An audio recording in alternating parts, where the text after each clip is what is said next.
debate. What I'd like to do right now is lay out the best I can off the top of my head the traditional version of the socialist calculation problem so everybody understands it, we can comment on it, and then I want to add to it based on your own insight. So you ready? Yes, of course. Now you tell me where I'm wrong or where I'm imprecise, okay? Okay. I know that won't be a problem. you won't hesitate. It's going to be a big problem, you know this. All right, here we go. The argument that Mises made in his 1920 article, and you know what, I'm going to jot down, I should, of course, also link to Mises' article, naturally, so I'm jotting that down.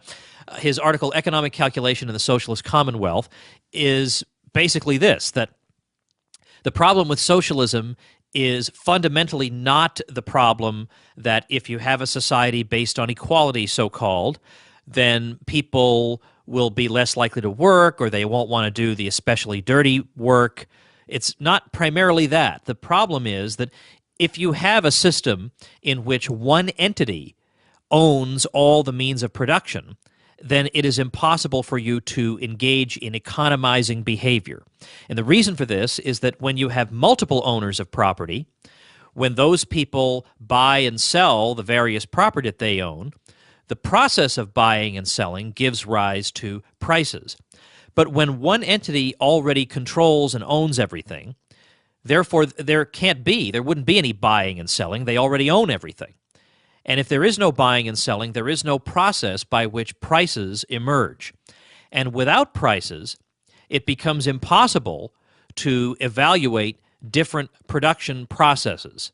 It becomes impossible to decide, if I'm going to produce consumer good X, where should I produce it, using what factors of production, using in what quantities and what combinations, because I can't say, because there's no single unit of account, I have no non-arbitrary way of saying that this process that uses more lumber than rubber is better than this process which uses more rubber than lumber, or whatever the opposite is. I can't say that because I have no basis, no unit of account by which to compare them. And that unit of account also helps to make sure that what I'm producing and the way I'm producing it is not coming at the expense of some other production process where this input might be valued more urgently by the consumers. I'm simply groping in the dark. And when you consider that an entire economy is being organized this way, not just the production of one good,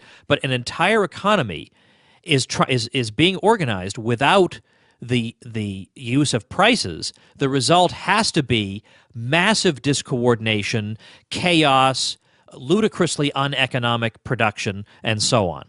Is that a fair overview?